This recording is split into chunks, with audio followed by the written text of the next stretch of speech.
Fala, família da Natação Criativa! Quero agradecer muito sua presença, que acompanha a gente pelo YouTube, pelo Spotify, aos mais de 360 mil seguidores lá no Instagram. E hoje uma temporada especial da Natação Criativa. Começamos com o Matheus Marim, o nosso primeiro episódio, e agora a gente vai falar sobre treinamento a longo prazo, o que um dos maiores clubes do Brasil está fazendo para transformar o futuro do esporte. A gente tem um senso comum que acredita que cada vez especializar mais cedo vai dar resultado, mas isso é verdade, dá resultado, mas a curto prazo.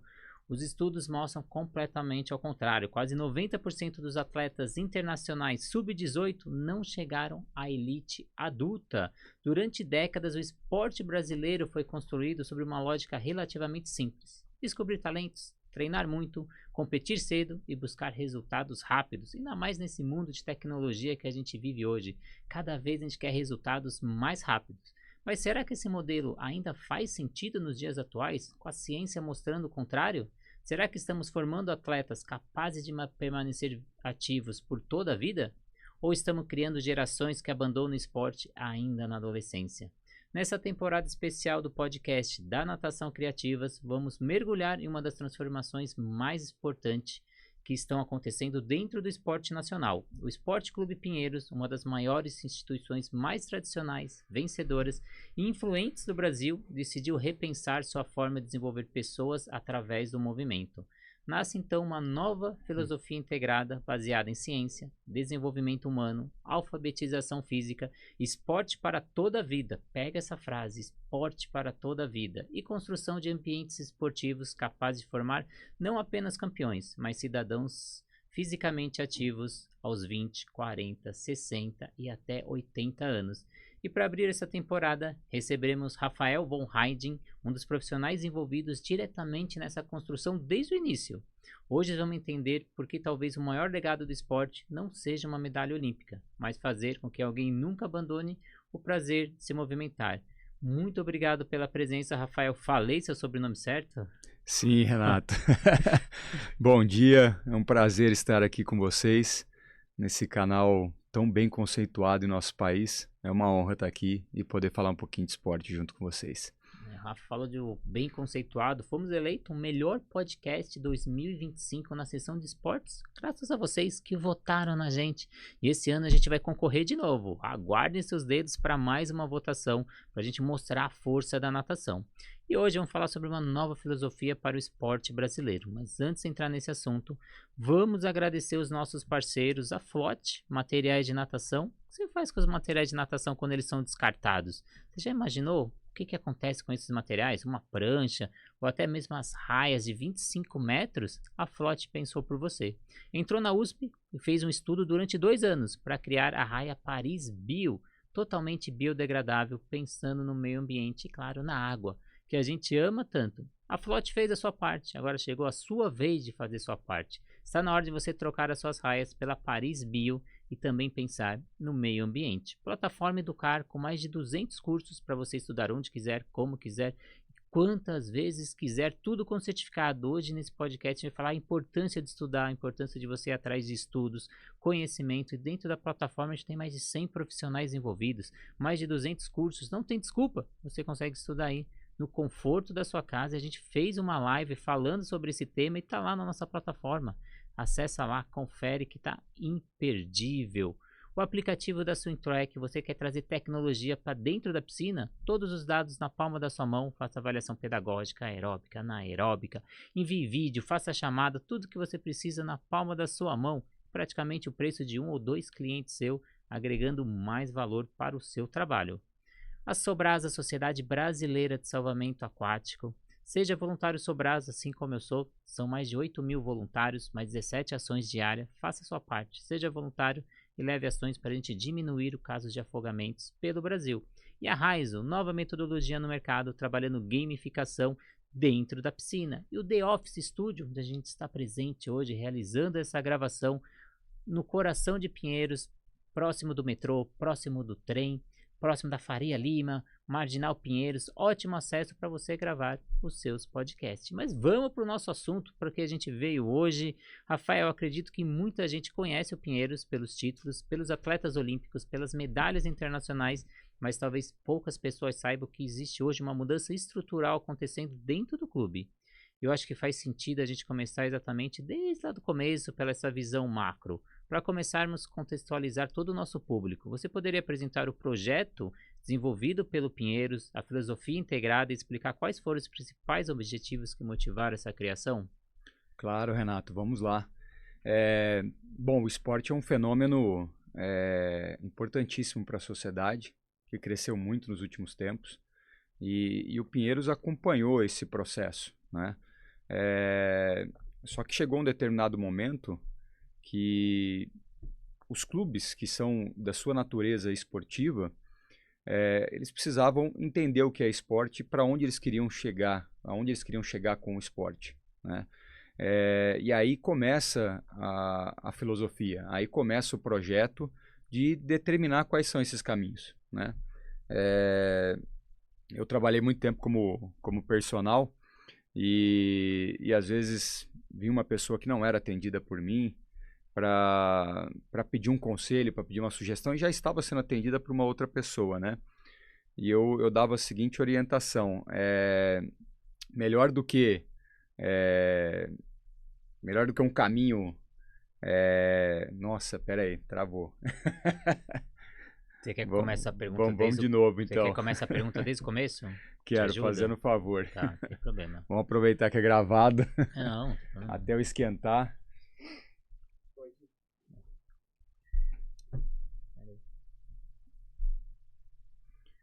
Rafael, eu acredito que muita gente conhece o Pinheiros pelos títulos, pelos atletas olímpicos, pelas medalhas internacionais, mas talvez poucas pessoas saibam que existe hoje uma mudança estrutural acontecendo dentro do clube. Eu acho que faz sentido a gente começar desde o começo com uma visão macro, para começarmos a contextualizar todo o nosso público. Você poderia apresentar o projeto desenvolvido pelo Pinheiros, a filosofia integrada, e explicar quais foram os principais objetivos que motivaram sua criação?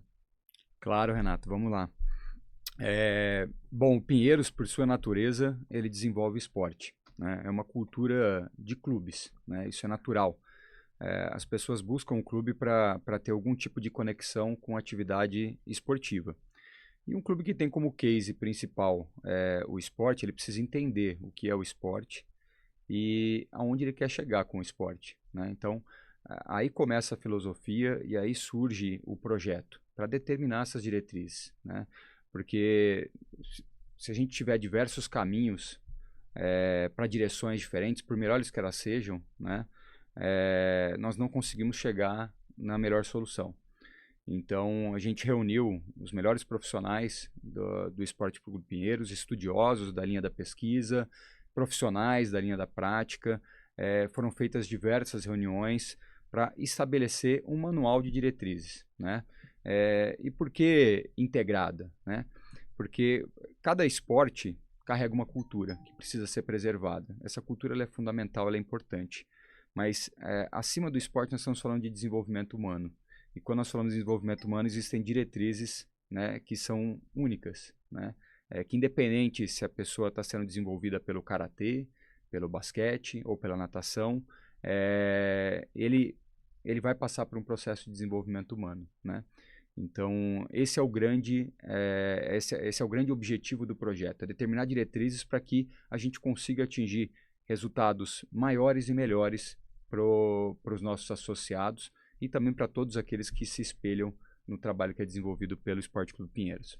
E grandes transformações geralmente exigem mudanças organizacionais profundas. E mudanças não são fáceis. As pessoas não gostam de mudanças, às vezes são um pouco mais fortes essas mudanças, ficam um pouco um pé atrás. Uma das estratégias adotadas pelo clube foi a divisão em diferentes áreas de desenvolvimento esportivo. Como essa organização foi pensada e por que ela foi importante para a implementação do projeto? Sim, tirar as pessoas da zona de conforto, ela não é fácil. Mas ela é importante, nós sabemos disso. Habitualmente, nós estamos acostumados a dividir o esporte olhando para a modalidade esportiva, né? O que a gente estimulou, o que a gente motivou dentro do clube, o que a gente trouxe de reflexão era fazer enxergar por um ângulo diferente, na forma como o esporte se manifesta, né? Não que a divisão pela modalidade esportiva ela não seja importante, porque como eu falei anteriormente, a cultura da modalidade ela é fundamental e ela precisa ser preservada, né?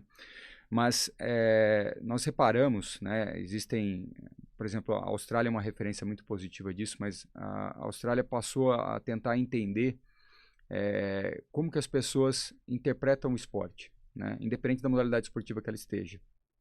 E a gente reparou que a forma como o esporte se manifesta, ela traz diretrizes de macrogestão muito mais importantes do que a da cultura da modalidade a princípio, tá? Então, a gente enxerga que o esporte hoje, ele não é só competição, ele não é só resultado de alto nível, né? Ele representa toda uma qualidade de vida para uma população. E também um modelo educacional, né? Então, a gente não pode mais enxergar o esporte apenas como alto rendimento. A gente precisa entender o esporte como educação e como saúde. Eu brinco até que eu acho triste a gente precisar ainda de um Ministério do Esporte, de uma Secretaria de Esportes, né? Se o esporte ele fosse parte integrante do modelo educacional de um país e parte integrante do modelo de saúde do país, se ele estivesse dentro desses ambientes, enraizado e muito bem cultivado, né? O esporte de alta performance ele seria espontâneo e natural, né? Ele aconteceria em alto nível e com grande qualidade, de uma maneira muito mais espontânea, né? Então, o que o clube procurou com essa estratégia? A gente entende que o esporte de alto nível ele já tem um volume considerável no clube. Você pegar as últimas Olimpíadas, quase 50% do quadro olímpico brasileiro era do Esporte Clube Pinheiros. Então, assim, o volume ele é significativo, né? É claro que a gente tem muito que melhorar em qualidade, isso sempre, né? Em qualquer ambiente. Agora, o que a gente considerou que ainda precisava ser muito bem trabalhado era o que a gente chama de esporte como educação, que é o esporte de formação esportiva, né? E o esporte como saúde, qualidade de vida, que é o esporte para toda a vida. Então, a ideia de separar nesses 3 estágios era dar uma valorização maior para aumento de volume nesse modelo de desenvolvimento de formação esportiva e de esporte para toda a vida. E proporcionar para quem vai trabalhar com excelência esportiva, né, um ambiente mais segmentado para ele poder focar em qualidade, né?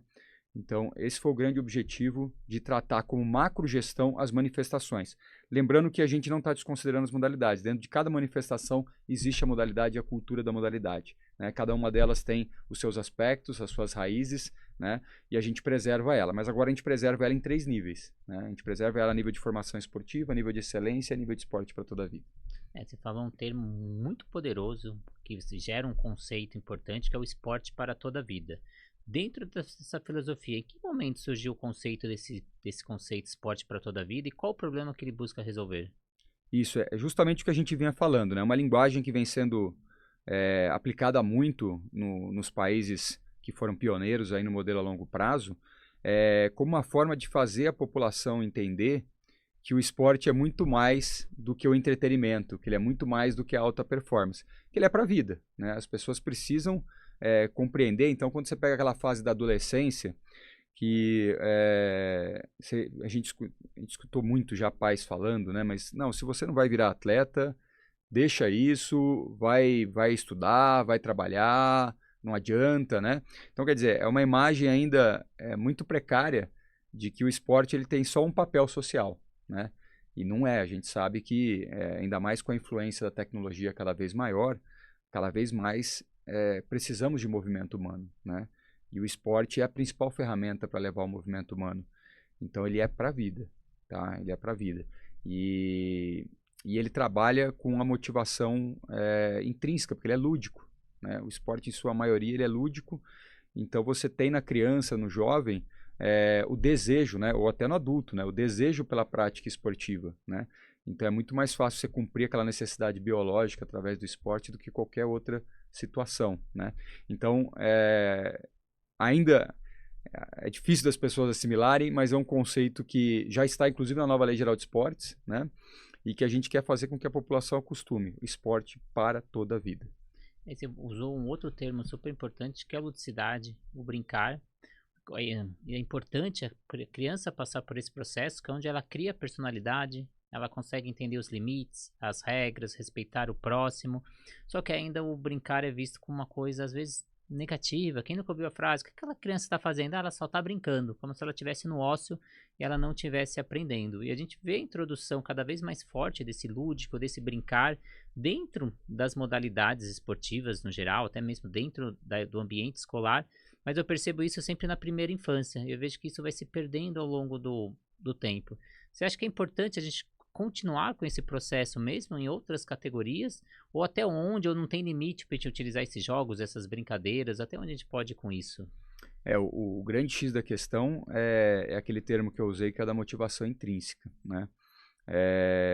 Para você transmitir conhecimento, valores, e a outra pessoa, para receber esse tipo de informação, ela precisa ter motivação intrínseca. E a criança, onde que a criança busca a motivação intrínseca inicialmente? No lúdico, no brincar, né? Então, se você tentar impor esse tipo de conhecimento ou de valor de uma forma que não seja lúdica, você provavelmente vai causar algum tipo de trauma, né? Porque aquilo não faz parte da natureza da criança, né? Então, aquilo não vai ser positivo. Você não vai conseguir passar com a máxima de eficiência. Quando isso começa a ser um pouco diferente, né? Quando você vai desenvolvendo a personalidade de uma forma mais acentuada na adolescência, e você vai enxergando o mundo muito além da ludicidade, a sua motivação intrínseca vai começando a ter outros valores além da ludicidade, né? E aí, naturalmente, você consegue desenvolver outros fatores além do lúdico, né? Então, quando o jovem ele começa a querer fazer diferente, né? Querer se posicionar socialmente, querer se diferenciar dos demais, né? Ou quando ele começa a olhar para o palco, e a quadra, o campo, a pista lá é um palco, né? E ele começa a desejar estar ali, né? Aí você começa a ter a possibilidade de desenvolver outros fatores, né? Além do lúdico, porque ela já tem outras motivações, tá? É basicamente nesse momento. Uma coisa que a gente tem que fazer, eu já entrevistei alguns técnicos, até internacionais, dos Estados Unidos, e eles mostraram que mesmo lá nos Estados Unidos, uma das grandes potências, eles utilizam o brincar, mesmo no alto rendimento, não em todo momento, mas pequenos momentos, porque ele serve como motivação. Ninguém consegue nadar 365 dias no ano na pauleira. São momentos ali de descontração, assim como eu já entrevistei o Gustavo Borges, ele falou que o momento que ele mais esperava nos treinos eram esses momentos mais lúdicos, mais descontraídos, que é o momento que te faz relaxar. E aí você treina forte para ter aquele momento de novo de relaxamento, de prazer, de convivência com o próximo, de sociabilização. Então a gente não tem que perder esse brincar. Então a gente tem momentos que a gente vai trabalhar mais, trabalhar menos, mas nunca perder esse momento. E agora a gente vai falar sobre o formar pessoas que nunca abandonem o movimento, que esse acho que é o grande objetivo de todo mundo que trabalha com esporte, professores, técnicos. Só que o que a ciência mostra é que 82% dos atletas adultos internacionais não tinham destaques internacionais da base. Então, quanto mais a gente especializa cedo, ele tem resultado, mas a curto prazo. A longo prazo a gente não vê isso, e por isso a importância desse projeto que o Esporte Clube Pinheiros está introduzindo. Talvez uma das maiores mudanças de paradigma seja entender que o esporte não é apenas rendimento, é comportamento, é saúde, é pertencimento, é identidade. E eu queria que você falasse um pouco desse projeto a longo prazo, pensando que ele não abandone o esporte no futuro. Isso, porque o grande conceito do modelo a longo prazo é respeitar, é propor um modelo de desenvolvimento esportivo para os jovens que respeite as fases de maturidade. Então, é respeitar esse momento da ludicidade, né? É respeitar as etapas de desenvolvimento física, psicológicas, sociais, cognitivas. Existe uma ansiedade natural do ser humano de buscar o resultado a curto prazo. É como se fosse um instinto de sobrevivência, digamos assim, né? Mas nós temos a capacidade de racionalizar isso, nós precisamos racionalizar esse processo e ter paciência com relação a isso, né? Então, o que a gente está propondo é uma mudança cultural que impacta absurdamente na rotina de profissionais, de pais, de dirigentes, porque é você dizer, para uma criança, para um treinador e para um pai, que não é com 9 anos que ela precisa ser campeã de natação, né? Para ela ser um Gustavo Borges no futuro. Ela precisa respeitar aquele momento, né? E por que essa mudança cultural é tão difícil? Porque às vezes você tem, num determinado grupo, o conhecimento de que é importante respeitar essa fase da ludicidade. Em outro grupo, não. E se você vai participar ali de um festival, de uma competição, do modelo de integração esportiva, a curto prazo, aquele que está sendo vítima do modelo ansioso, ele vai gerar mais resultado a curto prazo. Aquele que já está no modelo sistematizado, de treinamento repetitivo, de fundamentos, a curto prazo, ele vai nadar mais rápido, ele vai correr mais rápido, ele vai arremessar melhor, né? E aquilo vai causar a sensação de que é o melhor caminho, né? E para quem não acompanha os estudos, não acompanha os dados, né, com relação aos grandes atletas, se perde com muita facilidade, né, e dificulta a implantação desse modelo, né? Então, por exemplo, os pais é um grande desafio para a gente, né, porque os pais, eles são os maiores aliados na formação dos jovens, né? São as maiores referências para os nossos jovens, são os pais. Mas eles não são detentores do conhecimento técnico sobre desenvolvimento esportivo, né? Então nós precisamos trazer eles junto com a gente, né? Nós precisamos transmitir esse conhecimento, porque nós precisamos deles o tempo todo. E eles precisam da gente o tempo todo, né? Então, a gente tem visto lá dentro do Esporte Clube Pinheiros que um dos maiores zelos que a gente tem tido no projeto é em atenção maior à comunicação, à divulgação e propagação dessa cultura com os pais, né? E também no network com outros clubes, com outras organizações, para a gente fazer um trabalho em conjunto, né, e mudar o modelo do nosso país. Porque até pensando em alto rendimento, já provamos que o modelo a curto prazo ele não é eficiente. Nós temos um dos maiores potenciais esportivos do mundo, um país com dimensões geográficas grandes, com muito espaço para prática esportiva diversificada. Diferentes etnias. Diferentes etnias, né? Tudo isso soma muito para formar atletas de alto nível, né?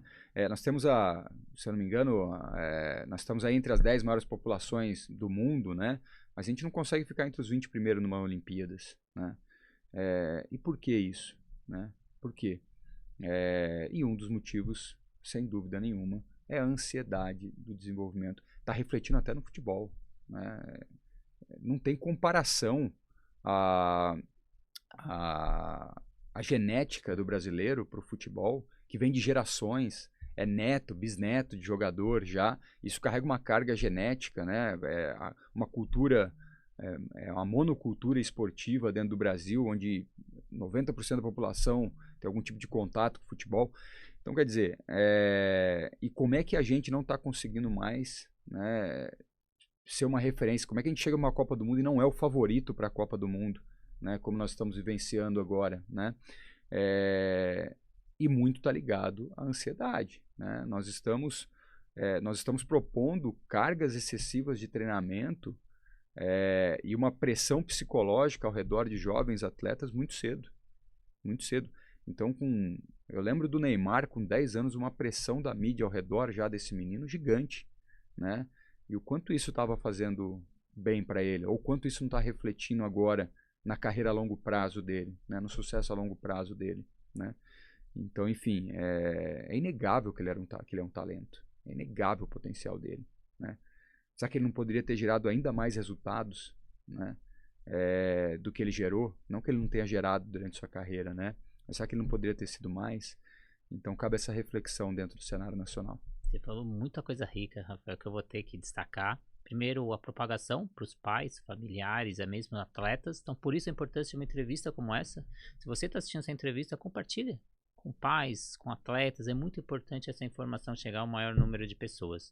Você falou sobre essa pressão psicológica que a gente tem sobre esse atleta já desde a primeira infância. Eu tenho um outro canal de podcast, que é o Na Meiuca, que é destinado a futebol. E recentemente a gente entrevistou a psicóloga do Yuri Alberto. Foi uma das grandes referências de crescimento dessa parte mental, que ele teve uma queda, a torcida fazendo a pressão para ele ir embora, e depois ele voltou a render e voltou a ser abraçado pela torcida do Corinthians. E conversando com a psicóloga do Yuri Alberto, ela não pode revelar nomes, porque ela trabalha com vários atletas do futebol. E ela falou que uma coisa que ela está percebendo recorrente em atletas de alto rendimento é que eles têm alguns gatilhos que eles não conseguem performar na hora H.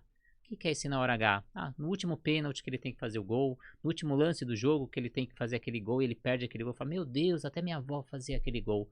E ela começou a investigar isso. Ela falou, a primeira coisa como psicóloga, o que eu vou fazer? É ver o passado, ver a infância dele. Porque geralmente tudo reflete o que a gente era na nossa infância. Ela vai na infância e fala, não, era uma família muito bem estruturada, não teve problema. Tá, vamos ver a família atual, deve ser algum problema nessa família. Também não achava. E ela começou a pesquisar, ela falou que foi recorrente entre os atletas, que era alguma coisa que o técnico, que o pai falou nessa primeira infância nesse atleta, que isso ficou marcado, não podemos chamar de trauma, mas algo ficou naquela pessoa, que quando ele tá lá no alto nível, no alto rendimento, alguma coisa produz o gatilho e ele não consegue produzir de excelência. Foi o que você disse, será que o Neymar não poderia ter produzido mais? Será que às vezes ele não tem alguns gatilhos de alguma cobrança? Você vai ser o melhor do mundo, você vai ganhar uma Copa. E quando chega naquele momento, ele não consegue performar tão bem, porque ele sabe que ele tem que performar, ele tem aquela pressão. Assim como eu coloquei no Instagram uma atleta de 4 anos da Tailândia, numa competição de alto rendimento, ela já foi para mundiais, e todo mundo falando, essa é a nova atleta olímpica, essa é a nova medalhista. Será que ela, na parte motor, ela está muito bem desenvolvida, mas e essa parte emocional, e essa parte mental, será que ela está preparada para essa pressão?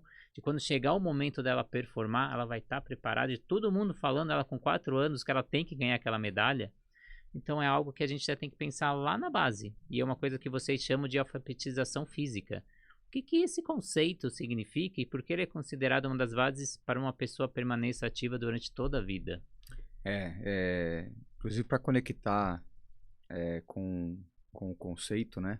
Essa necessidade do resultado, né? Como você estava falando, que atrapalha até o atleta de alta performance, a obrigação do resultado, né?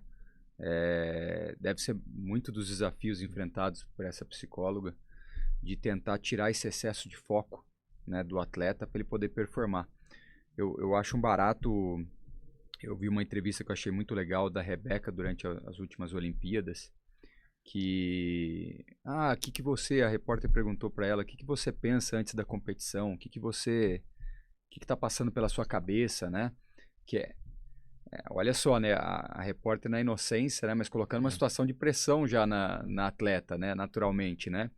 E ela simplesmente, eu penso em receita, penso nas receitas que eu tô querendo fazer e tal. E olha o quanto isso é bacana, né? O quanto que o trabalho psicológico ao redor dela estava sendo positivo. Tanto que, se eu não me engano, ela cursou, se formou em psicologia, ela buscou interesse depois na psicologia, né? A Rebeca, né? Porque já era um trabalho muito legal de tirar o foco. Você não precisa ganhar o campeonato, né? Porque já é espontâneo da gente buscar a vitória. Então, o que está extrínseco, o que está à volta, tem que tentar o máximo possível aliviar esse tipo de pressão, né? E aí, onde que a gente conecta com a alfabetização física, né? A alfabetização física é um conceito inglês da Margaret Whitehead, que é uma estudiosa da educação física, que, embora ele venha com o conceito, ele venha com o nome físico, né, a alfabetização física, ele é um conceito, na verdade, cognitivo, de fazer as crianças entenderem de que o esporte ele é para a vida, né? Fazer entender de que o movimento humano ele é necessário. E quando você traz esse conceito, você quebra um pouco a ideia do simplesmente competir para vencer ou simplesmente estar ali para ser um campeão olímpico, né? Tem inclusive um estudo muito interessante do Jean Coté, que é um dos maiores nomes da ciência do esporte hoje no mundo. Ele faz parte do Instituto Olímpico de pesquisa do COI, do Comitê Olímpico Internacional, que ele mostra que os estudos de comprovação de longo prazo já são inúmeros, né? Mas ele faz um compilado em algum momento e ele fala o melhor caminho para você formar, inclusive atletas de alto nível, é você não estar com foco em formar atletas de alto nível. É você estar com foco em formar atletas para a vida, né? Quando você está respeitando a ludicidade, quando você está respeitando as fases de maturidade e preparando ele para ser uma pessoa ativa, sem nenhuma cobrança, pressão ou exigência para que ele seja um atleta de alta performance, aumenta a chance dele desejar ser um atleta de alta performance e dele performar em alto nível. Olha que barato, né? Então, sabe quando o pai ou a mãe sonha demais na cabeça do filho ou da filha, quer que o filho ou a filha seja o atleta, né? Muito mais do que o filho e a filha está querendo ainda, a chance é grande do filho e a filha não desejar, né? De fazer o efeito contrário, né? Ele é muito mais espontâneo quando ele vem natural, né? Estimule o contato, estimule a participação esportiva, né? Estimule o movimento, estimule o brincar. Deixa que o restante vai vir natural, deixa que vai vir de maneira espontânea e saudável. É basicamente isso. Então é um conceito muito importante que a gente aplica dentro do clube, nos modelos de formação esportiva, trabalha em workshop junto com os treinadores, de que essa consciência, quem está ali trabalhando com crianças, quem está trabalhando com a parte pedagógica do esporte, de tirar essa necessidade. Tira completamente. Você não está formando pessoas para serem campeões olímpicos. Não está. Recentemente, a Natação Criativa criou um evento junto com o Alexandre Indiani, um técnico de alta performance, que a gente fez um encontro de técnicos em Indaiatuba, e um dos palestrantes foi o Daniel Takata, que ele é ex-atleta, hoje é comentarista da Sport TV sobre natação, e ele é estatístico, então de formação ele é matemático, e ele adora fazer as estatísticas dele. Ele trouxe uns dados muito importantes que eu não conhecia, que ele falou que o Brasil é um dos países que mais demora para colocar atleta entre os 100 melhores do mundo, ter o tempo entre os 100 melhores, e a gente demora mais que a média dos outros países para ter resultados, seja em mundiais ou em Olimpíadas. Então o nosso atleta ele demora um pouquinho mais para amadurecer, para chegar lá.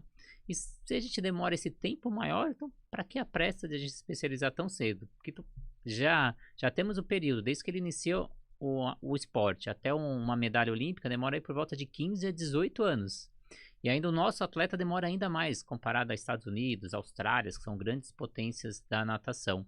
Então, para quê? A gente pega, às vezes, na minha área, natação, um nadador com 6, 7 anos que nada crawl, costas, peito e borboleta. Então, imagina o que ele vai fazer durante os 10 anos. Repetir o que ele já está fazendo. É como se você fosse comer lasanha todos os dias. Será que você vai aguentar fazer isso?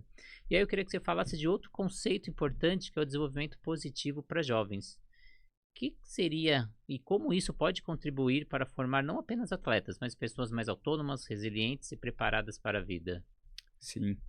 O desenvolvimento positivo para jovens é outro conceito que a gente aplica bastante nos modelos de formação esportiva. Ele é um conceito de origem da psicologia, na verdade, nos anos 90, e que vem sendo utilizado em muitas áreas, não só no esporte, né? Mas é um conceito de você focar no potencial dos jovens, das crianças, e não no problema, né? Então, é uma ideia de primeiro você estimular a motivação, o interesse por aquele tipo de aprendizagem, para depois ser desenvolvido, né? Então, o desenvolvimento positivo, ele fala muito que uma pessoa bem desenvolvida, ela atinge os 5 Cs, né? Que é o da competência, competência, conexão, caráter, cuidado, que são valores, né, que o jovem ele só consegue atingir quando ele está motivado, né? Então, você ficar focando no problema, a chance maior é de você traumatizar e de você colocar uma barreira para o aprendizado, né? Procura trabalhar em cima do que ele tem de potencial, porque muitas das vezes isso está ligado à personalidade dele, né? Então ele tem pontos fracos e pontos fortes, todo jovem tem, né? Todo ser humano tem, né? Então procura valorizar os pontos fortes e desenvolver os pontos fortes, que ele vai se sentir competente, ele vai se sentir confiante, né? A buscar melhorias dentro dos seus pontos fracos, né? Ele mesmo vai buscar desenvolver isso, né? Então, quando você faz esse processo reverso, você coloca uma barreira, né? Então, o desenvolvimento positivo para jovens, ele é fundamental para isso, e ele é uma ponte, uma ferramenta para a gente desenvolver habilidades para a vida, né? Que a gente tratar, porque o esporte ele é uma simulação de vida, na verdade, na formação esportiva, né? Nós pegamos a vida adulta nossa, ela é um ambiente competitivo de sua natureza. E o esporte, a ludicidade, ele traz a competição, é inerente, né? Só que se você deixa o esporte desenvolver de maneira espontânea, ele pode ser negativo, né? A pessoa pode aprender a trapacear, ela pode aprender a passar a perna no outro, enfim, é uma série de aspectos negativos. Mas você pode trazer esse modelo de simulação, de competição, de vida, para um aspecto positivo, né? Determinando diretrizes, caminhos, né? E quando você atinge esses 5 Cs na formação esportiva, né? Quando a pessoa está competente, confiante, que ela tem conexão com as pessoas, ela tem caráter com relação aos valores, ela tem cuidado, ela tem empatia, né? Ela desenvolve muito mais do que só o fundamento na sua modalidade esportiva, né? Então, se você pegar aí 100 ex-atletas e perguntar para eles o que eles aprenderam com o esporte, eu duvido que de algum dos 100 você vai ouvir alguma coisa relacionada ao fundamento da modalidade esportiva dele, né? Ele vai falar valores da vida, né? Ele vai falar, pô, eu aprendi a liderar, eu aprendi a ser liderado, eu aprendi a conviver em grupo, eu aprendi a superação pessoal, eu aprendi a lidar com desafios, eu aprendi a lidar com frustrações, né? Então, nenhum desses valores, eles são inteiramente ligados a simplesmente uma técnica do esporte, né? Então, o esporte ele forma para a vida, né? Ele traz valores que são além disso, né?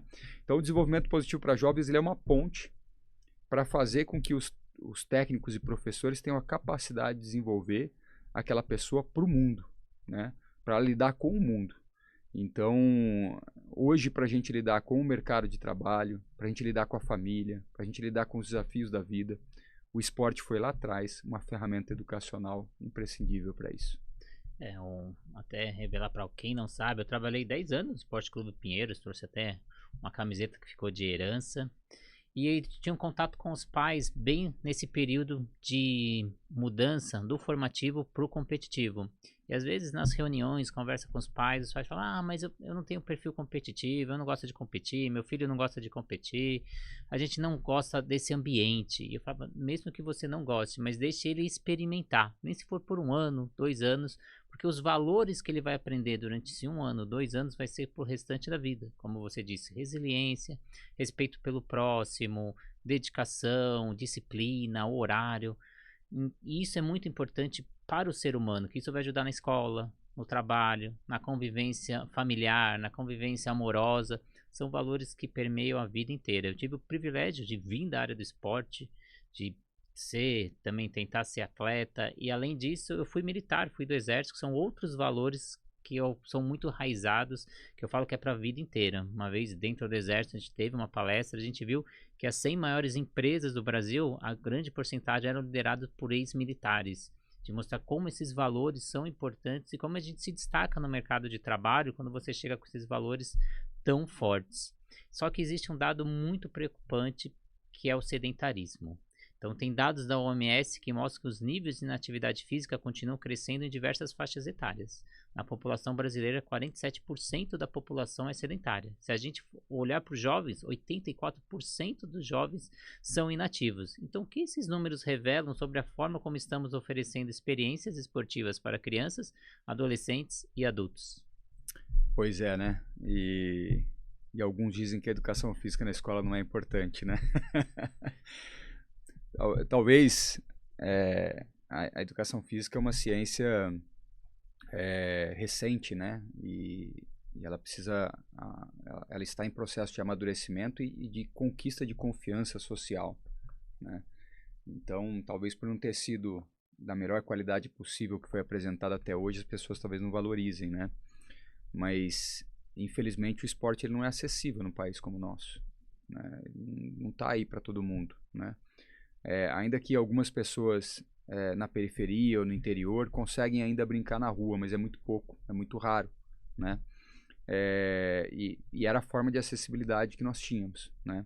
Porque na escola está cada vez menor esse tipo de participação.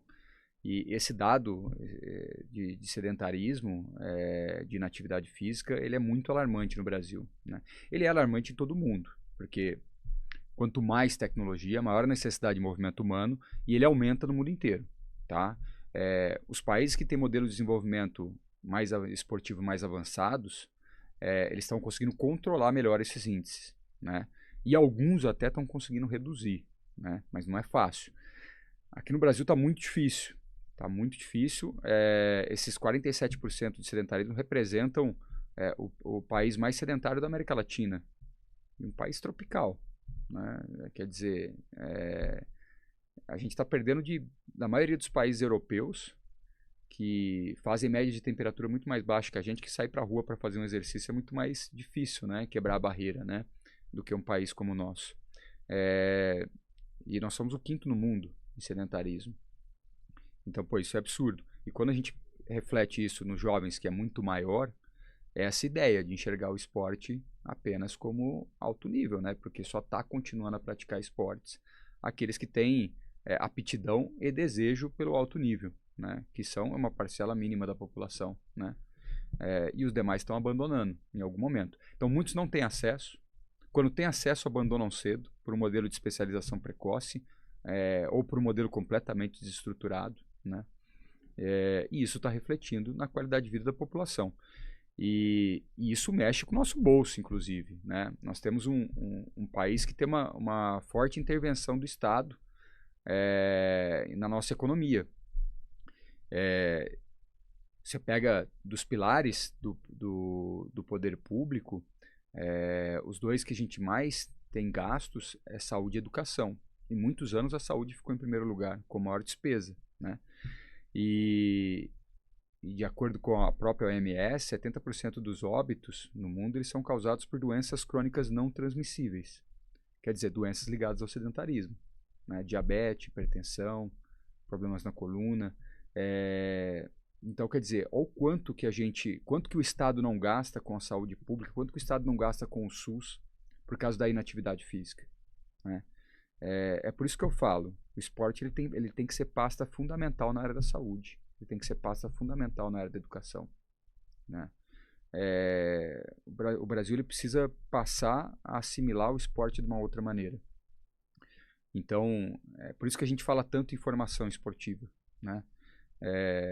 Eu estou aqui para falar de esporte para toda a vida, que é o reflexo de uma boa formação esportiva. A gente precisa mudar o nosso modelo, a gente precisa tornar o esporte acessível à população e apresentar um modelo de longo prazo para que a gente possa refletir outros indicadores que não esse, que são muito tristes, né? E estão refletindo inclusive nos resultados de alto nível. Como você disse, 70% das mortes poderiam ser evitadas com a prática regular. O OMS recomenda 180 minutos semanais. Se a gente jogar isso, praticamente 30 minutos diários, e isso pode ser quebrado durante o dia, fazer 10 minutos de manhã, 10 minutos à tarde. Então, 30 minutos que você faça uma caminhada, que você suba de escada, são hábitos que você pode colocar no seu dia a dia que vai reduzir o número de casos de mortes pelo Brasil. Então, o esporte tem um poder muito forte.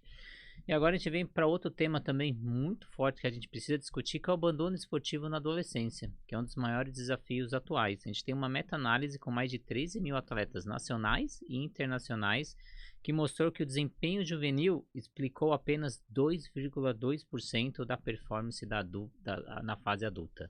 Então existe uma relação entre abandono esportivo na adolescência e o comportamento sedentário observado na vida adulta. O que essa literatura científica tem mostrado sobre isso?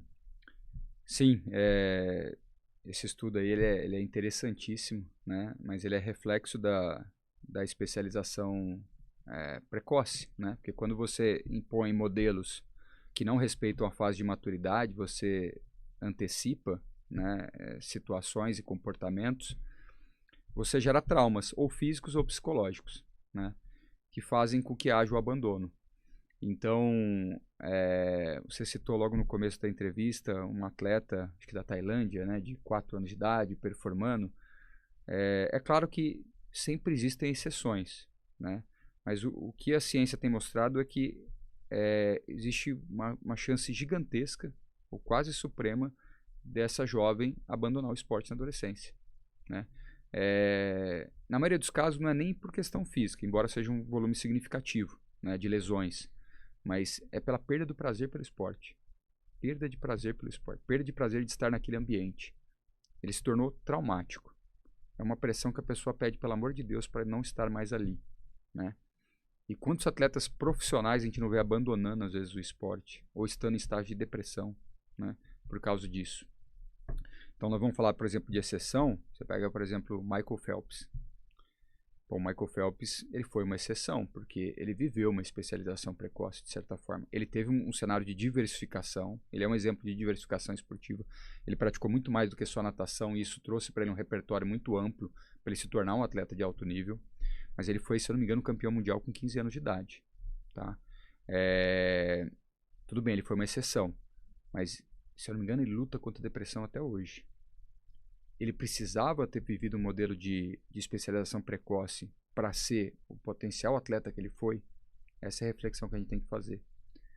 Porque a ciência diz que ele chegaria do mesmo jeito, no alto nível, ganharia as mesmas medalhas numa fase adulta do mesmo nível. Ele não precisava ter ganhado as medalhas numa fase tão jovem, né, para ser um campeão olímpico. E, inclusive, ele falou numa entrevista uma vez que ele trocaria uma medalha olímpica pela saúde mental dele, né? Então, olha que pesado, né? Que modelo traumático, né? Que modelo doentio que foi proposto ao redor dele, né? Então, assim, a gente precisa tirar essa cobrança, esse peso, desde muito cedo, para que a gente crie uma imagem positiva do esporte na cabeça dos jovens, para que eles tenham uma relação saudável com o esporte para o resto da vida, né? Então, se em algum momento na adolescência ele entender que ele não tem aptidão e ou desejo para o alto nível, que ele possa ou não passar por um processo de frustração, que a frustração não é o problema, a frustração é um ensino de vida, o trauma é um problema, né? Que ele consiga se adaptar numa outra manifestação esportiva, que é o esporte para toda a vida, né? Que ele consiga transitar em algum momento para isso. Então, parte fundamental do nosso projeto, o segundo maior indicador que a gente trabalha dentro do projeto do Pinheiros, é diminuir a evasão esportiva na adolescência, né? Então, a formação esportiva está preocupada em criar um cenário positivo do esporte na cabeça da criança e do adolescente, para que em algum momento, se ele não tiver aptidão e ou desejo pelo alto nível, ele não pense em abandonar o esporte, que ele siga numa outra manifestação. Por exemplo, eu desejei, senti que tinha aptidão e tentei o alto nível na adolescência em algum momento, né? Fiz ali 1, 2 anos, 3 anos, 14, 15, 16 anos. Não, ou não deu, ou não quero, enfim, né? Vou estudar para o vestibular, ou vou tentar uma carreira profissional, quero trabalhar com tecnologia, ou quero ajudar os pais na minha empresa, na empresa dos pais, enfim. Vou mudar o meu pico de performance, né? Eu concordo que você buscar performance em 2 cenários diferentes é muito difícil, né? Então, eu estou buscando esporte de alto nível e estou buscando um vestibular, por exemplo, vai ser muito difícil você manter a concentração com dor muscular no dia seguinte do treinamento intenso que você viveu, né? Agora, quando você enxerga o esporte de uma outra forma, não, agora que eu não vou mais, eu vou focar no vestibular, eu não vou focar no esporte, eu vou fazer um esporte participativo. Eu vou fazer um esporte para a minha qualidade de vida, para a minha saúde, né? Eu não vou treinar 4, 5 horas por dia de treinamento intenso. Eu vou treinar 1 hora moderado, né? Mas eu gosto de competir. Pode competir, não tem problema, mas eu não vou mais estar preocupado em gerar o resultado naquele momento, né? E vou fazer 1 horinha saudável. Então, eu vou estudar 4, 5, 6 horas por dia. Se eu der um intervalinho de 1 hora de prática esportiva, eu vou render melhor no estudo. Eu vou liberar endorfina, eu vou aumentar minha capacidade de concentração, vou liberar serotonina. Então, quer dizer, isso vai ajudar você a desempenhar melhor, né? Esporte é para a vida. Se ele não vai ser 4, 5 horas para alto nível, ele vai ser 1 hora para a sua saúde, né? Então, esse é um dos grandes indicadores que a gente trabalha lá com esse projeto, de fazer a formação esportiva se ligar com o esporte para toda a vida, tá? Na faixa ali dos 13 aos 16 anos de idade, que ele se conecte, né? E ela não pare de atuar, para a gente sair desse indicador absurdo de 84% de inatividade física na fase jovem. Aí eu vou trazer para a natação. A gente tem um estudo com 386 academias, feita pela metodologia Gustavo Borges, que 70% das crianças, quando saem da iniciação para o aperfeiçoamento, elas abandonam a natação. A natação é o primeiro esporte de toda criança, pela parte de prevenção aquática, mas a gente não consegue manter essas crianças. Foram 32 mil crianças que deixaram a natação, porque na hora que ela sai dessa fase e vai para o aperfeiçoamento, aí vem a cobrança, vem tudo, e essa criança acaba abandonando.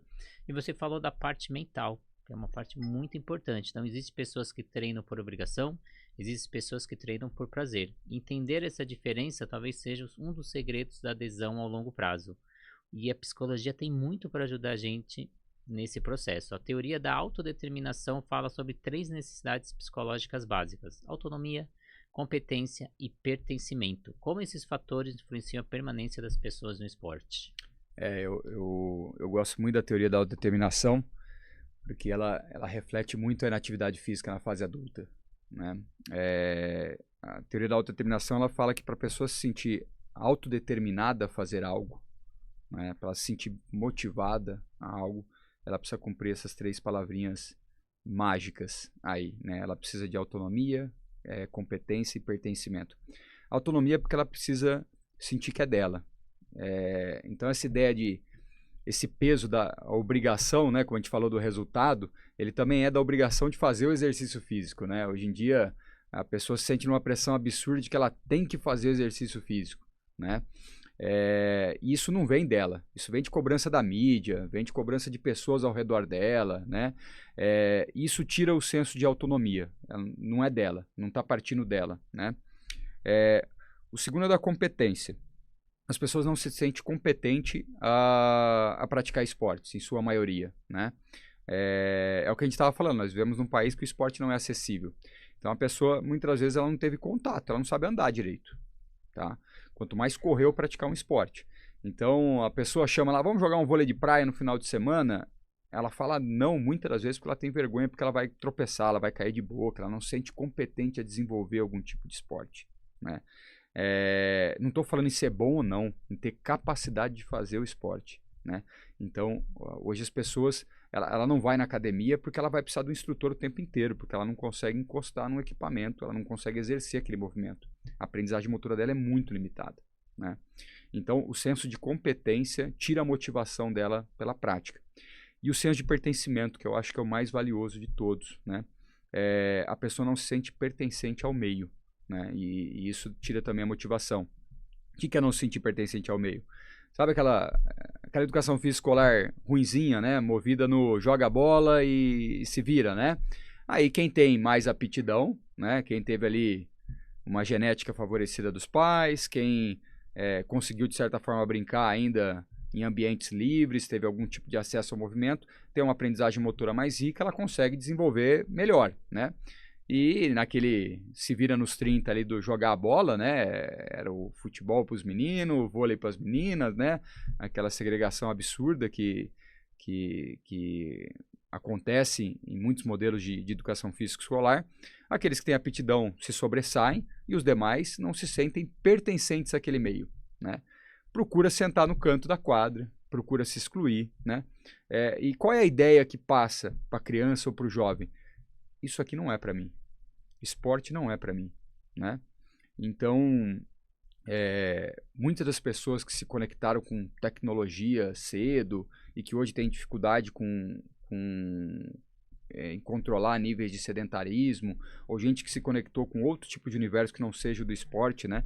E tem dificuldade, mas porque a imagem que foi passada do esporte para a pessoa desde muito cedo, ela foi negativa, de que não era para ela. O esporte não era para ela, né?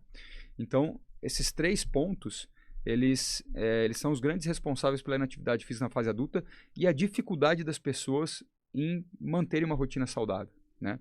Então, a pessoa, ela começa e para o tempo todo, porque ela tá indo fazer por obrigação, né? Ela está indo fazer por uma promessa de final de ano, ela entra em janeiro, só que aí, como ela não tem trabalhado esses 3 fatores, ela abandona rápido, ela começa de novo, ela abandona rápido, aí fica num cenário que é pior do que ela só ficar só sedentária, né? Ela vive só um processo de adaptação o tempo todo, né?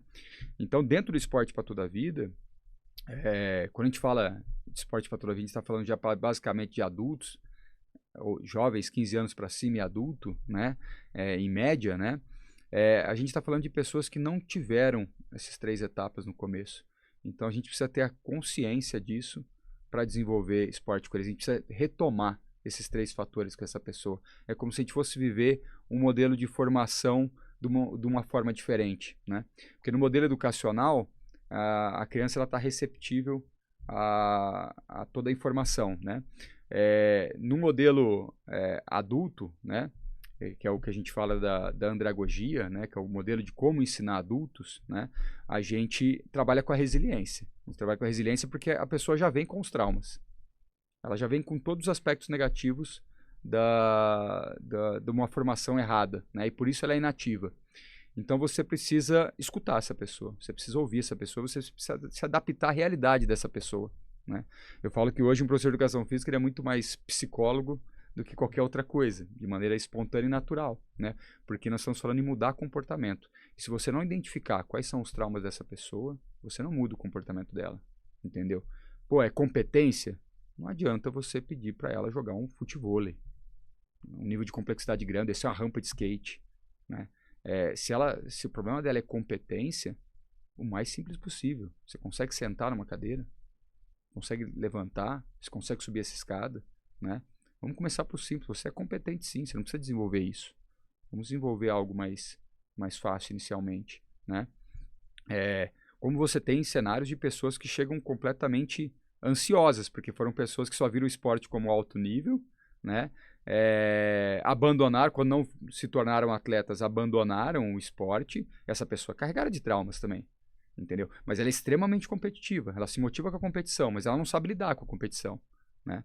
E você tem que gerar um pouco desse estímulo no início para ela, proporcionar desafios que gerem essa competição, né? Para ela voltar a se apegar para o esporte, mas em paralelo trabalhar que ela não é um atleta mais de alto nível, que ela precisa lidar de maneira positiva com aquilo, que ela não tem que brigar com o pessoal ao redor dela, num esporte coletivo, que ela não tem que se cobrar demais porque ela não atingiu o resultado esperado naquele dia, entendeu?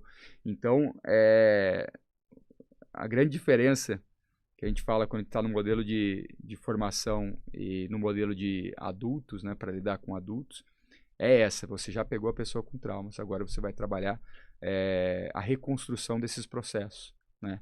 Então aí é um pouco diferente, né? Então você tem que escutar essa pessoa, entender o universo dela e tentar reconstruir esses 3 valores que a teoria da autodeterminação traz pra gente. E o esporte ele também é social. Eu fui nesse final de semana num aniversário, eu sou sócio de um clube, então a gente tem um meio social, e a gente foi comemorar o aniversário de uma associada, e a gente tava conversando e uma pessoa me revelou, falou, nossa, quando eu fui entrar no clube foi muito difícil para mim, eu quase abandonei o clube. Eu vinha pro clube, eu vinha trazer o meu filho, e eu era aquela mãe de alambrado, ficava lá e ninguém falava comigo, porque o clube já tem os seus ambientes fechados, já tem as suas, entre aspas, panelinhas, e ninguém falava comigo. E aí eu tentei, ela falou, tentei de tudo, tentava de um jeito, tentava de outro, não conseguia. Aí eu chegava em casa, falava pro meu marido, não tô conseguindo falar com ninguém, tô conseguindo fazer amizade, tô pensando em sair do clube. Ele, como não? Super fácil. Eu vou lá, pego minha raquete, o pessoal me chama pra jogar tênis, eu vou tranquilo. Ela vai porque você joga bem, então todo mundo te chama porque você joga bem. Então ele não via as dificuldades de fazer amizade, de ter essa convivência, porque ele fazia isso através do esporte. Então o esporte também é social e auxilia nesse processo. E depois da pandemia a gente percebeu a importância de a gente estar com pessoas, de conviver de maneira social. Mas a gente falou de ciência até agora, trouxe dados, trouxe tudo. E eu acho que o pessoal quer ouvir do outro lado é a prática. Como transformar toda essa teoria em prática? Então, mas na prática, o que os clubes, academias, professores podem fazer para criar um ambiente esportivo que favoreça essas necessidades e aumente a adesão a longo prazo? Eu tenho trabalhado muito com a ideia do tornar, aí é uma estratégia até de gestão esportiva, né? Mas tornar o esporte acessível, fácil, né? Que a pessoa tenha, que ela consiga se inscrever rápido, que ela consiga participar das mais diferentes modalidades, ambientes distintos e em níveis compatíveis com o seu, sabe? Então, para que seja sempre um ambiente confortável, para que seja sempre um ambiente acolhedor para essas pessoas, né? Eu falo que isso é fundamental, né? A gente não pode ter barreira para a prática esportiva. Ela tem que ser acessível, ela tem que ser... E o social é uma grande ferramenta. O que você falou foi muito interessante. Tem até um exemplo prático legal que eu vivenciei uns anos atrás no Pinheiros. Tinha uma disputa de horário de uma turma de vôlei de excelência ali, de especialização já de 15, 16, 17 anos de idade, ali de meninos estavam buscando um alto nível, né? Treinavam pesado até umas 7 horas da noite. E às 7 horas da noite entrava uma turma de vôlei master, né? Que já é a turma que faz o esporte pela qualidade de vida, né? O esporte participativo, né? E às vezes tinha jogo dessa categoria mais jovem e se estendia um pouco das 7 horas. E a turma do vôlei master ficava louca da vida, o pessoal, pô, que absurdo, é o nosso horário, é não sei o quê. E aí fizemos uma reunião com a representante do vôlei master, com a técnica da categoria de base, né? E a defesa da técnica em relação àquela discussão, mas, pô, tudo bem, às vezes a gente atrasa um pouco o jogo, mas a turma do Master aí, pra que eles precisam começar às 7 horas? Eles ficam meia hora só batendo papo aí, meu. Nem tá treinando e nem tá não sei o quê. E eu falei, aí que tá o ponto. Para suas meninas que estão buscando um alto nível, 16, 17 anos, eu entendo perfeitamente que meia hora de bate-papo ali é uma perda de tempo absurda. Vocês precisam render, né? Vocês precisam render e fazer a coisa acontecer. Para a turma do Vôlei Master, essa meia hora de bate-papo talvez seja a parte mais importante do treinamento. É a parte que torna o ambiente mais acolhedor, mais confortável, mais agradável, né? Porque ainda mais no mundo de hoje, onde está todo mundo cada vez mais individualista, todo mundo cada vez mais cercado dentro do seu quadrado, o esporte é a forma de você se conectar com pessoas, né? Então, imagine, a pessoa ficou em casa ali 2, 3 dias sem falar com ninguém o tempo inteiro, né? E aquele momento que ela vai para a prática, que ela vê as amigas, que ela bate papo, que ela troca ideia, que ela... Então, assim, esse momento ele é fundamental e importante, né? Então, são valores diferentes, são ideias diferentes de trabalho, né? Então, por isso que eu falo, hoje, que todo mundo, para responder a pergunta em definitivo, mas o que todo ambiente esportivo precisa fazer para a gente pensar em esporte a longo prazo é trabalhar ambiente. É trabalhar ambiente.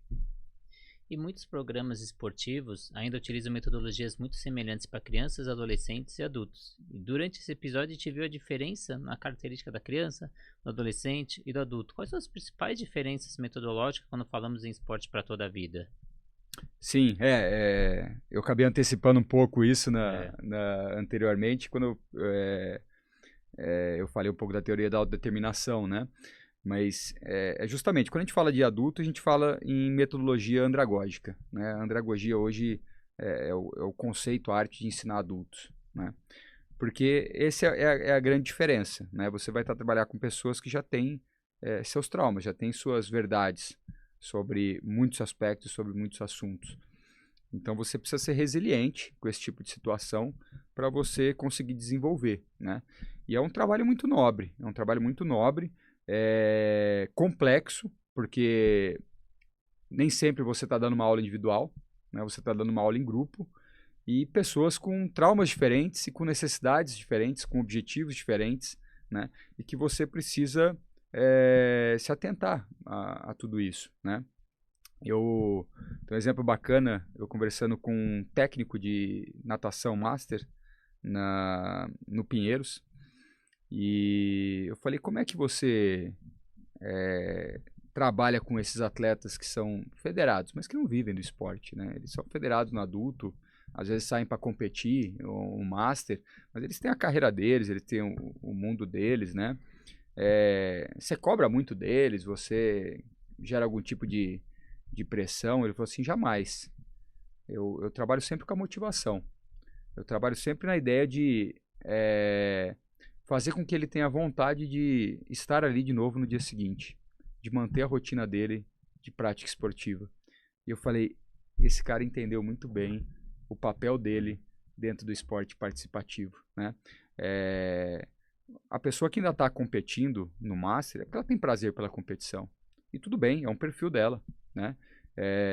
Então, mas ela não vive daquilo. Se você gerar um tipo de situação que gere muita pressão, ela já tem na vida pessoal dela já. Ela tem na carreira, tem na família.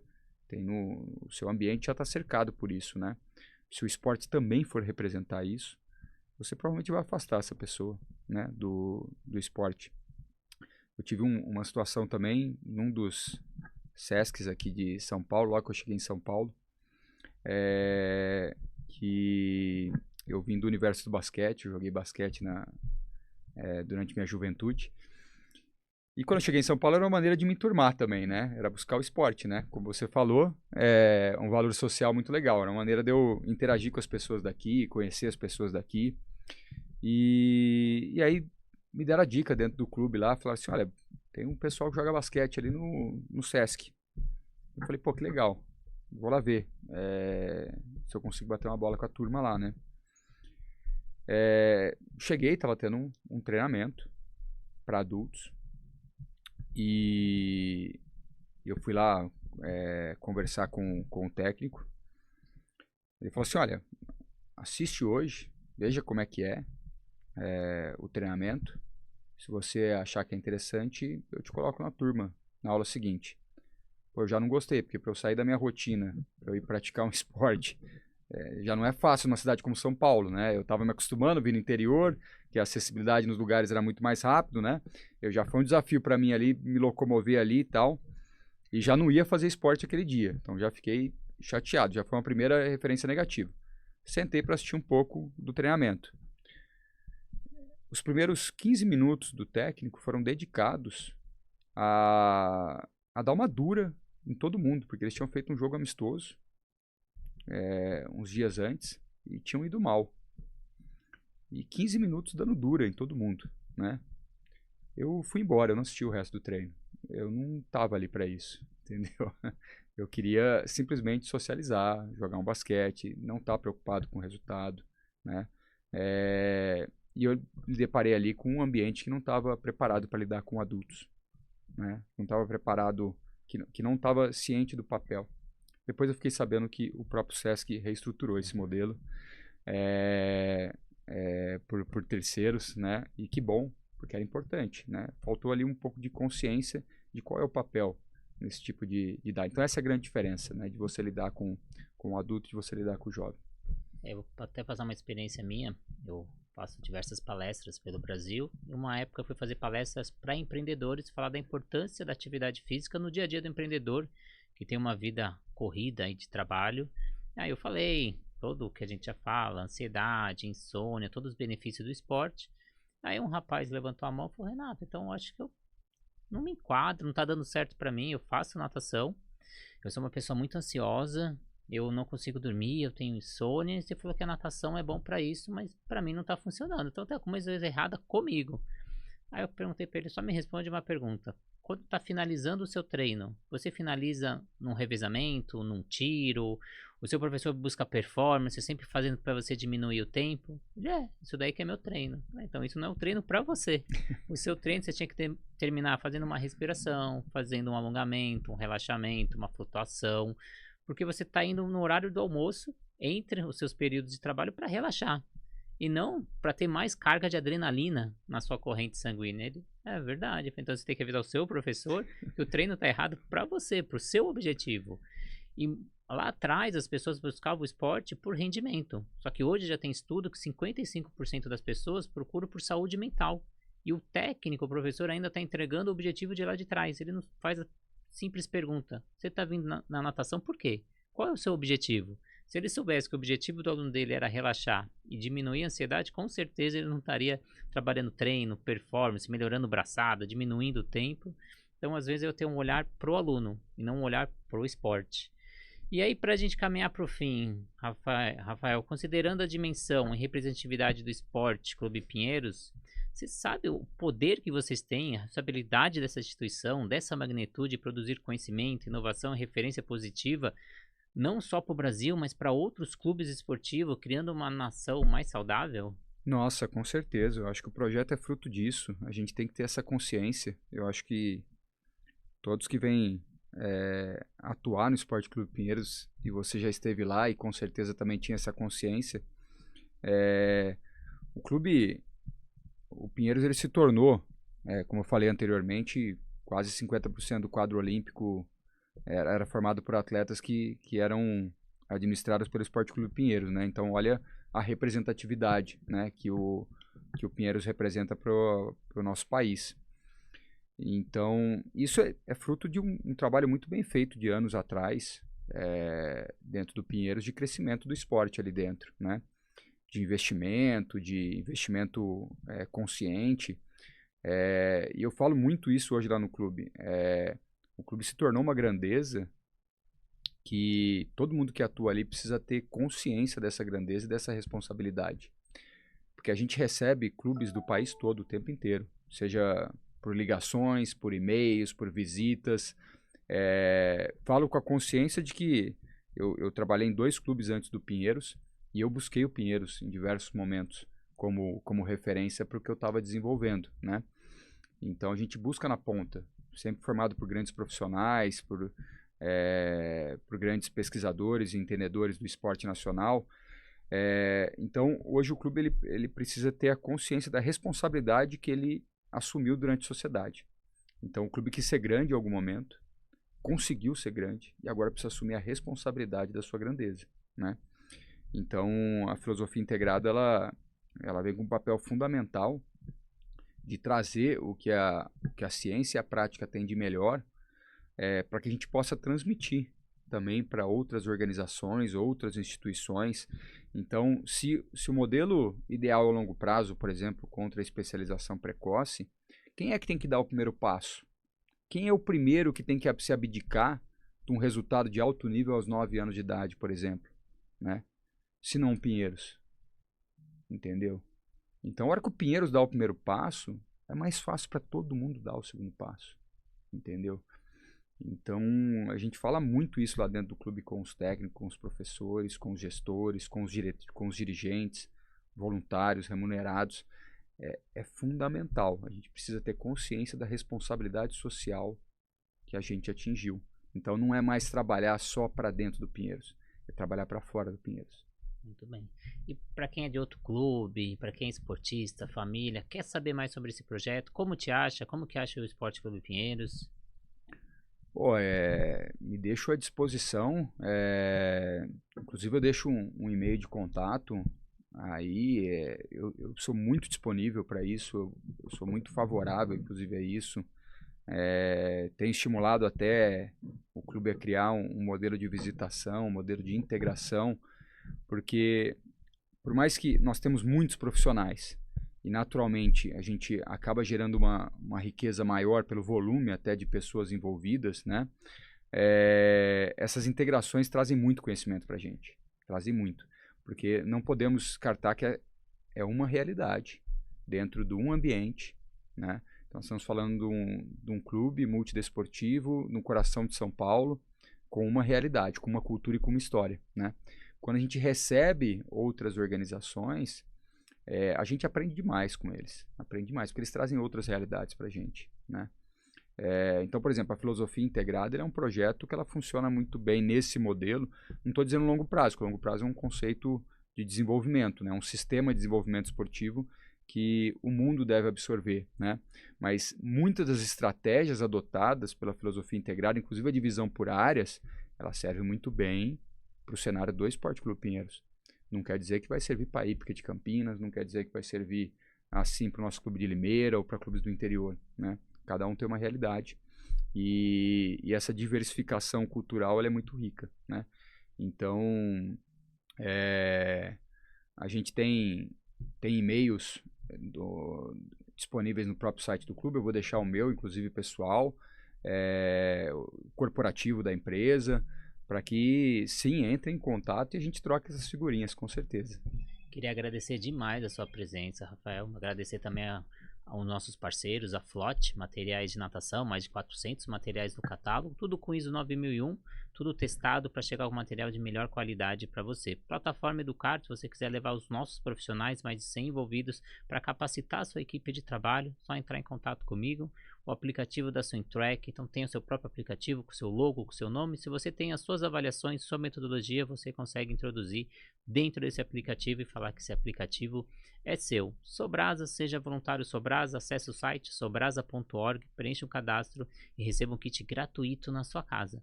E a Raizo, nova metodologia do mercado, trabalhando gamificação dentro da piscina. O The Office Studio, venha conhecer, venha fazer uma entrevista com o seu canal de podcast. Eu tenho um desconto exclusivo para você, me chama no particular que eu vou te entregar uma coisa especial.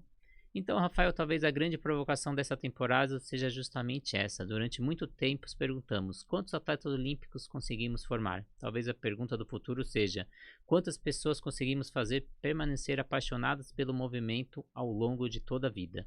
E se conseguirmos responder essa pergunta, talvez não estejamos apenas mudando clubes, modalidades ou metodologias. Talvez estejamos ajudando a construir uma sociedade mais ativa, mais saudável e mais feliz. E esse talvez seja o maior pódio que o esporte pode alcançar. E o Esporte Clube Pinheiros está dando o primeiro passo para que outros clubes, outras academias e outros profissionais consigam fazer igual. Então, muito obrigado pelo seu tempo, pelo legado que você está deixando no esporte. Muito obrigado. Eu que agradeço, Renato. Foi uma honra estar aqui com vocês. Então, se você gostou dessa entrevista, compartilha com alguém, segue o nosso canal, ativa a notificação. E muito obrigado mesmo e até a próxima entrevista. Obrigadão. O povo já tá embaixo já.